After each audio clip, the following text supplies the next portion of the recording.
2.2-liter V6 producing 271 horsepower, which I'll be comparing to the Ford Edge, Kia Sorento, Nissan Murano, and Subaru Outback.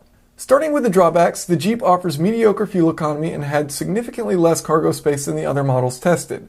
That said, it had the second lowest MSRP of the vehicles tested, has 8.7 inches of ground clearance, offers great rear leg room, can tow up to 4,500 pounds, and has an immense amount of off-road features and capabilities.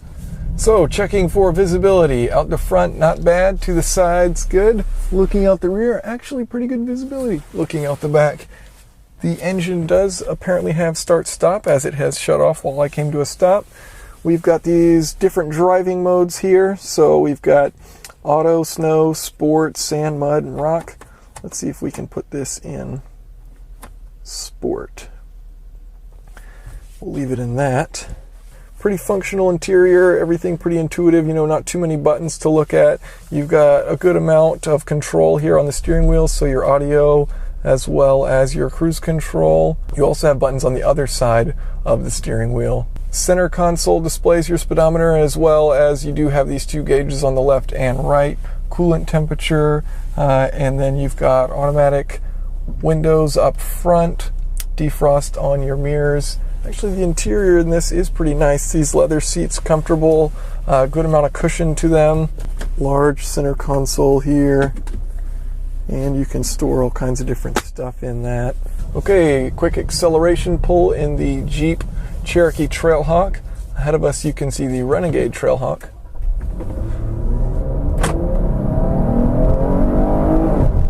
Nothing all that spectacular,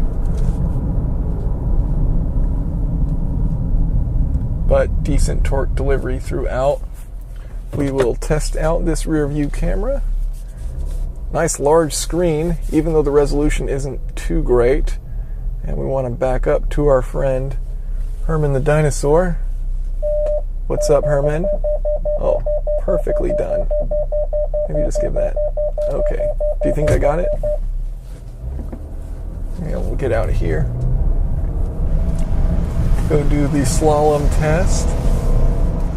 See how this does. We've got it in sport.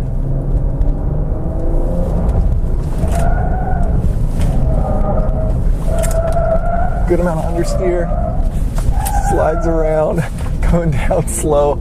Oh, I'm cracking myself up.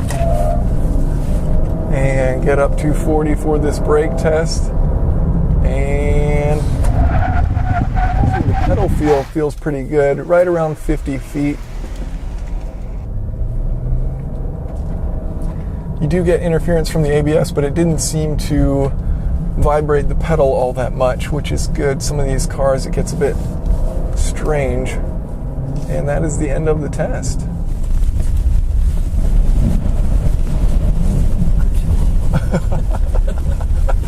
Mary went a little deep in the Power Wagon. It was fun.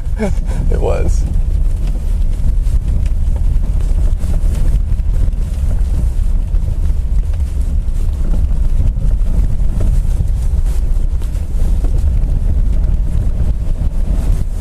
Nice.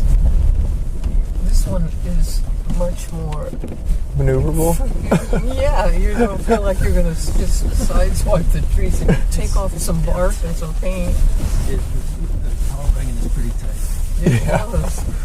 It did okay though. Yeah, he probably put Crisco on those trees before the route. Make sure we could get through. So what are some of these off-road features here for these different modes? Like, what is it changing? Well, I mean, if you go into 4 low, right, it's going to engage what we call the PTU or the transfer. Where is that? Oh, we can just push. We don't need that yet. Okay.